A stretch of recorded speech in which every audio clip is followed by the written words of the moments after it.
Bismillahirrahmanirrahim. Assalamualaikum warahmatullahi wabarakatuh.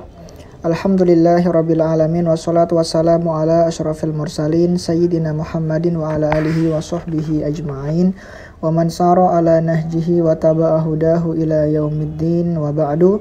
Rabbi shrah li sadri wa yassir li amri wahlul 'uqdatam min lisani yafqahu qawli.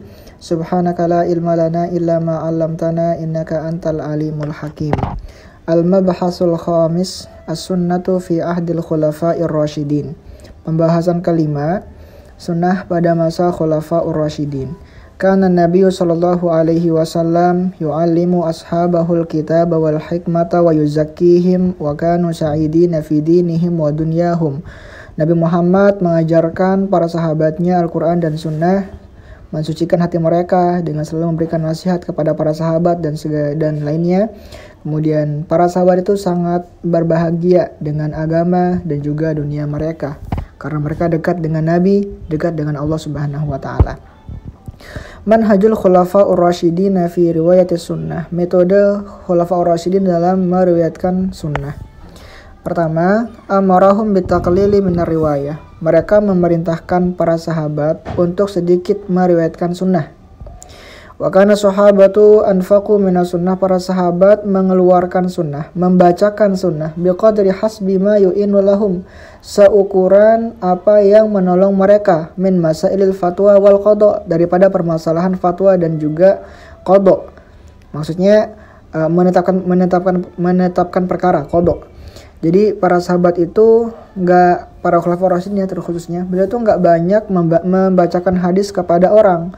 Beliau membacakan hadis ya sekedar apa yang mereka butuhkan untuk menguatkan hujah mereka pada suatu permasalahan gitu. Jadi kalau misalkan ada permasalahan tertentu, baru mereka bacain hadisnya gitu.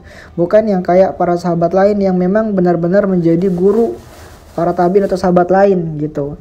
Ya kan, kayak misalkan Abu Hurairah itu membacakan hadis Nabi. Nah, sedangkan para Khulafaur Rasyidin, mereka itu tidak membaca hadis Nabi, tidak mengeluarkan hadis Nabi kecuali ketika mereka butuh akan hadis itu untuk menguatkan fatwa mereka dan untuk menetapkan suatu permasalahan begitu.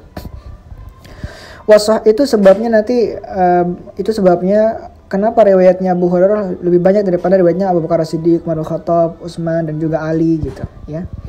Wassahabatu ridwanullahu alaihim wafaqu ala hazrin. Para sahabat itu bersepakat untuk berhati-hati fi sya'nil hadis, dalam keadaan hadis.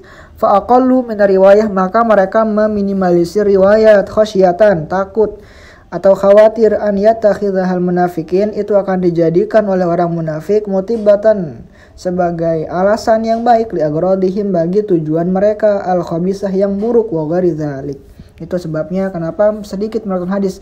Soalnya di situ banyak orang-orang munafik yang takutnya nanti hadisnya disalahgunakan atau hadisnya dirubah, diselewengkan dan segala macamnya.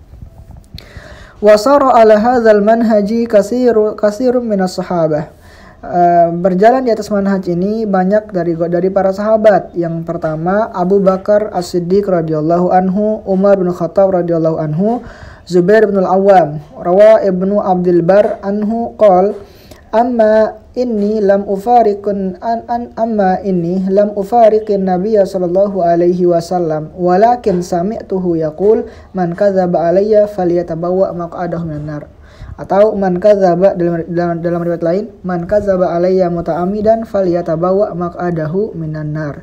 Barang siapa yang berbohong kepadaku secara sengaja, maka dia sama saja menyiapkan tempat duduknya di neraka gitu. Jadi kan suatu ketika putranya yaitu Abdullah ibnu Zubair bertanya kepada Zubair bin Awam, "Wahai ayahanda, kenapa engkau tidak banyak meriwayatkan hadis dari Nabi?" gitu. Maka Zubair bin Awam menjawab dengan hal ini, "Saya sebenarnya tidak pernah berpisah dengan Nabi, selalu bersama dengan Nabi.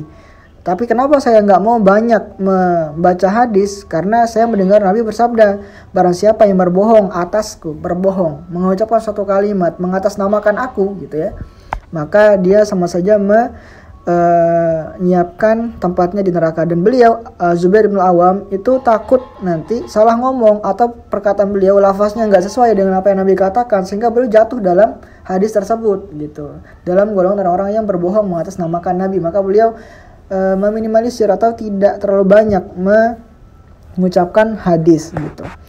Terus yang selanjutnya wa kana Anas ibnu Malik radhiyallahu anhu yutbi'ul hadis an Nabi sallallahu alaihi wasallam biqaulihi au kama qol. Nah, ini ya.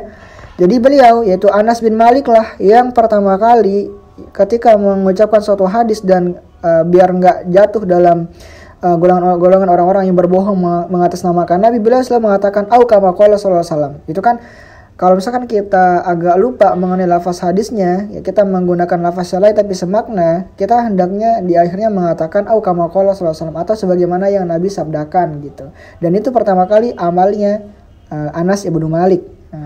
Hazron, khawatir atau berhati-hati minal wuku daripada terjatuh fil kadzib dalam berbohong alaihi terhadap Nabi sallallahu alaihi wasallam gitu. Terus Zaid ibnu Arqam radhiyallahu anhu, Sa'id ibnu Malik radhiyallahu anhu, Imran ibnu Husain radhiyallahu anhu, Abu Ubaidah ibnu Al-Jarrah radhiyallahu anhu, Al-Abbas ibnu Abdul Muttalib radhiyallahu anhu, Sa'id ibnu Zaid. Bayangkan ya, Al-Abbas itu kan sahabat yang luar biasa membersamai Nabi dari dulu banget, dari sejak Nabi di kota Mekah gitu ya. Tapi hadisnya sedikit ya, karena beliau taklilur riwayah, sengaja taklilur riwayah, bukan hadisnya sedikit, bukan nggak ngafal hadis dari Nabi, enggak, sengaja sedikit meriwayatkan hadis gitu, sengaja sedikit mengajarkan, sedikit menyampaikan. Terus Sa'id ibnu Zaid radhiyallahu anhu. Terus selanjutnya tasabbutuhum, kalau yang tadi taklil riwayah ya, sekarang tasabbutuhum fi qabulil hadis. Benar-benar tasabut atau memastikan keaslian dan kesahihan hadis tersebut benar-benar dari Nabi gitu. As-sahabatu ridwanullahu alaihim, para sahabat radhiyallahu anhum saru ala manhaj tasabbut. Beliau itu berjalan atas manhaj tasabbut, benar-benar memastikan gitu. Firrawi wal marwi, pada perawi yang mengucapkan, wal marwi dan yang diucapkan, matan hadisnya sendiri. Fa akhadul hadisa, maka mereka mengambil hadis bihaytatin balighah, dengan sangat berhati-hati, wa hadzarin syadid, ya, dan sangat berhati-hati.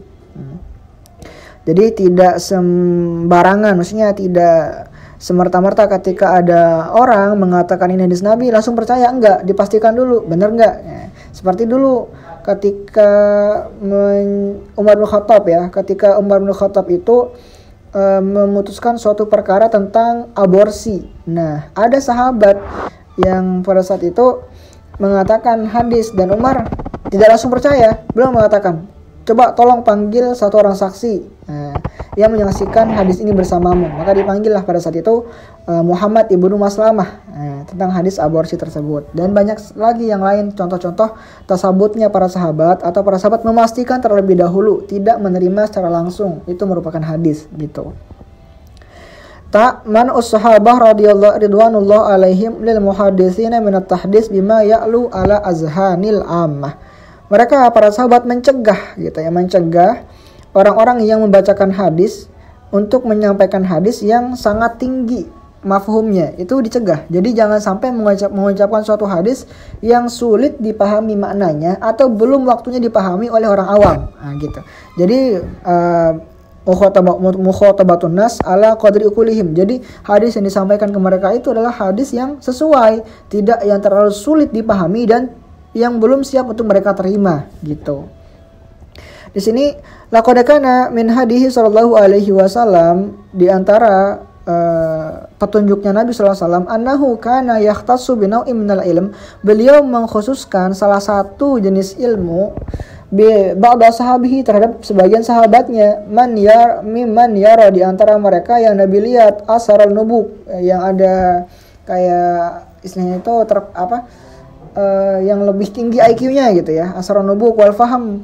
Wa kana yamnahum min an yuhaddisul ammah bidzalika khasyatan alla yafhamuhu fayuftanu gitu. Nabi kadang-kadang hanya membacakan suatu hadis kepada orang tertentu dan mencegah mereka daripada mengucapkannya ke orang lain gitu. Takutnya nanti kalau diucapkan ke orang lain itu akan menjadi muskilah, akan menjadi fitnah gitu. Karena mereka orang lain itu tidak siap atau belum bisa memahami hadis tersebut. Nah, contohnya di sini, Rawal Bukhari, diriwayatkan Imam Bukhari fi Kitabil Ilm, dalam Kitabul Ilm, di kitab beliau, maksudnya di pembahasan tentang ilmu di kitab Al-Jami' Shahih. Anna Nabi sallallahu alaihi wasallam kana rakiban. Nabi sedang naik di kendaraannya wa Mu'az, bersama Mu'az radhiyallahu anhu wa radifuhu, ya. Di belakangnya ala rahal faqala ya Mu'az bin Jabal qala labbaika ya Rasulullah wa sa'daik qala ma min ahadin. Kata Nabi kepada Mu'az bin Jabal, ma min ahadin, tidaklah dari seseorang pun yashhadu alla ilaha illallah, tidak yang bersaksi bahwasanya tidak Tuhan kecuali Allah, sidqan min qalbi, secara tulus dari dalam hatinya, illa haramallahu jasadahu ala nar, kecuali Allah akan mengharamkan jasadnya atas api neraka. Qala Mu'adz radhiyallahu anhu, Mu'adz berkata, ya Rasulullah, afala ukhbirun nas fayastabshiru, bukankah lebih baik saya mengabarkan ke orang-orang supaya mereka mendapatkan kabar gembira? Qala idzan yattakilu, jangan, nanti mereka akan yattakilu, maksudnya akan berpangku tangan, tidak mau beribadah, malas beribadah gitu.